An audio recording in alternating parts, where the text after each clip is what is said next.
नमस्कार, आप सभी जॉब से टनल देखना शुरू कर चुके हैं। फुर्सत के क्षणों में जब कभी भी मन करता है तो कलम और कागज उठा करके कुछ लिख लेते हैं। एक अल्फाज है कि आह जो दिल से निकाली जाएगी, क्या समझते हो कि खाली जाएगी। ये लाइन और ये शब्द किसानों के ऊपर लागू होते हैं। ये करे शब्द हैं, इसके करे मतलब और करे मायने होंगे। इन मायनों का अर्थ और पता लगाना हम सभी का नैतिक कर्तव्य बनता है। जरा असल सोचिए कि पिछले 24 घंटे में क्या कुछ नहीं हुआ है देश में। एक तरफ वो लोग हैं जो ये कह रहे हैं कि संविधान को तार-तार किया गया, 26 जनवरी को लाल किले पे जो घटना घटी है उसको स्वीकारा नहीं जा सकता है, लेकिन दूसरी तरफ पे वही लोग हैं जिनके अंदर खुद इतनी सारी कमियां हैं कि अगर जिनको गिनवाया जाए तो शायद रात कम पड़ जाए, दिन ढल जाए, जिस पे चर्चा करना जरूरी है। लेकिन हम सिस्टमैटिक तरीके से हर चीज़ों को नहीं रख सकते हैं।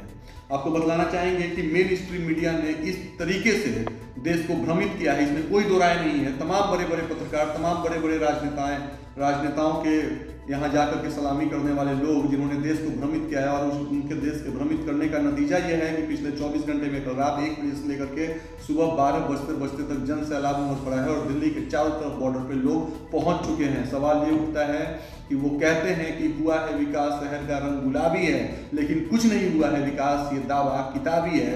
आप कितने लोगों को अपने घर के अंदर बंद कर पाओगे?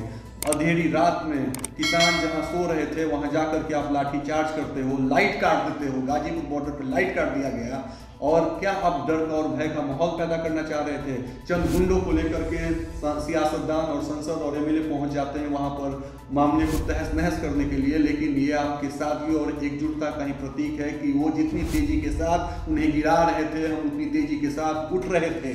हमारा उठना इस बात का प्रतीक है कि जब कोई भी नया सूरज का उदय होता है तो पुराना सूरज खुद ब खुद ढल जाता है। इतना सब कुछ हुआ, इतना सब कुछ होने के बावजूद भी हमारे किसान भाई इन चीज़ों को झेल गए। कहीं ना कहीं कड़ा तमाचा है उन तमाम घोड़ी मीडिया के ऊपर, सरकार के ऊपर, सत्तानशीन हुक्मरानों के ऊपर। ये कड़ा तमाचा है। अगर वो अभी भी नहीं समझे तो कब समझेंगे कि पिछले 60 दिनों से जो लोग ठिठुरती हुई ठंड में सड़क पे बैठे हुए हैं, इसके बावजूद अगर उन्हें आतंकवादी खालिस्तानी करार कर दिया जा रहा है तो कहीं ना कहीं की कमियां हमारे अंदर है। यकीन ना आए तो एक रात आप अपने घर के छत पे गुजारिए, बदले में आपको हम राजनेता और प्रधानमंत्री कहने को आतुर हो जाएंगे।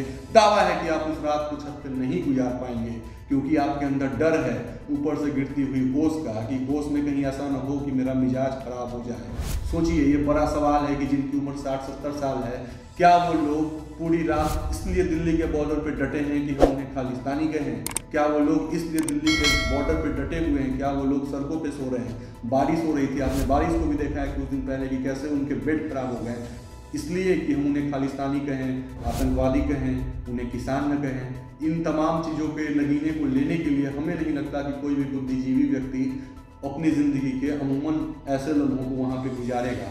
अगर आईटी टीम के अंडर आकर के बीजेपी आईटी टीम ट्रोल कर रही है और उसकी भावनाओं में बह करके और वो जैसा हमें दिखा रही है, हम उसको देख करके, उसकी बातों को स्वीकार करके अगर हम ऐसा एक बनाते हैं तो कहीं ना कहीं कमियां हमारी है।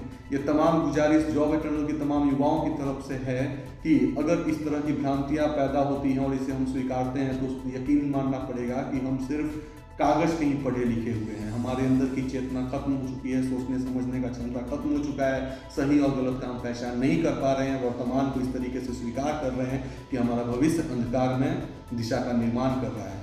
ये तमाम सवाल हैं, ये सवाल होने जायज़ हैं, ये सवाल पूछे जाने चाहिए। मैं जज्बातों के हाथों में बह करके ऐसा नहीं है कि मैं किसानों का पक्ष ले रहा हूँ, मैं तख्त के साथ बात कर रहा हूँ। जिसके साथ तख्त होता है उसे किसी की सहारा लेने की ज़रूरत नहीं पड़ती है, क्योंकि उसे पता होता है कि वो सच के साथ है। ज़मीर अपना मरा नहीं है, इसीलिए ऐसे कटाक्ष आपके सामने हैं। अगर आपका ज़मीर जिंदा है तो ज़रूर कमेंट करके बताइए कि आप क्या सोचते हैं। क्या अभी भी आप उन लोगों के साथ हैं जो लोग, मात्र 10-5 ऐसे लोग होंगे हिंदुस्तान के तमाम अलग अलग शहरों में ऐसे लोग बैठे होंगे जो लैपटॉप पे लेकर के आपके देश के मुकद्दर को तय कर रहे होंगे? क्या वो लोग हमारे देश के मुकद्दर को तय करेंगे? चंद ट्वीट कर देने से ये तय हो जाएगा? आपने ये साबित कर दिया। पिछले 4 घंटे के अंदर 4.5 लाख लोगों ने प्रधानमंत्री के ऊपर ट्वीट करके साबित कर दिया कि तुम कितनी भी बड़ी फौज खड़ी कर लो, सच के सामने वो भी नतमस्तक नजर आएंगे। आपको बतलाना चाहेंगे कि 78,000 ट्वीट किया गया है राकेश टिकैत के ऊपर। राकेश टिकैत की आंखों से जब कल रात 1 बजे आंसू बह रहे थे तो वो आंसू इसीलिए थे कि अगर ये सब कुछ आसानी से तहस नहस हो जाएगा, ये सब कुछ खत्म हो जाएगा, तो आखिर हम किसके लिए पिछले 61 दिनों से बॉर्डर पर टिके हुए थे? जब अपना अंजाम ऐसा होना था, जब समापन ऐसा होना था, तो क्या इसीलिए हम 60 दिनों से यहाँ पे टिके हुए थे? यकीन मानिए कि जो 60-65 साल का आदमी सब कुछ को दाव पे लगा करके खड़ा हो तो वो आपके लिए खड़ा है, अपने लिए खड़ा नहीं है, क्योंकि उसे अच्छे से पता है कि उसने अपने ज़िंदगी के शानदार लम्हों को और 60 बसंत को वो गुजार लिया है। बचे हुए 10 या 15 बसंत के लिए कोई इतनी बड़ी जोखिम नहीं उठाता जान की। और अगर कोई आदमी आपके लिए खड़ा है, आपके हक के लिए सवाल खड़ा कर रहा है, तो हम सभी का ये नैतिक कर्तव्य बनना चाहिए कि हम सभी उसके साथ खड़े हों। हम सभी उससे सवाल उससे न पूछ करके सत्ता से सवाल पूछें। बहुत कुछ हमने अपने पिछले एपिसोड में भी बता रखा है किसान आंदोलन के बारे में। आज हम फिर भी किसान आंदोलन के बारे में चर्चा इसीलिए कर रहे हैं क्योंकि ये चर्चा करना बेहद ज़रूरी हो गया है। अगर हम अभी भी खामोश रह पाएंगे तो हमने अपने आंखों के सामने से घटना घटते हुए देखा और हम आवाज़ उठा ना पाएँ, ऐसा कलंक हमारे ऊपर लग जाएगा। इस कलंक के सहारे हम तमाम ज़िंदगी कैसे जी पाएंगे, ये बड़ा सवाल बनकर उभरेगा। इसीलिए आज की इस विशेष पेशकश से बस इतना ही।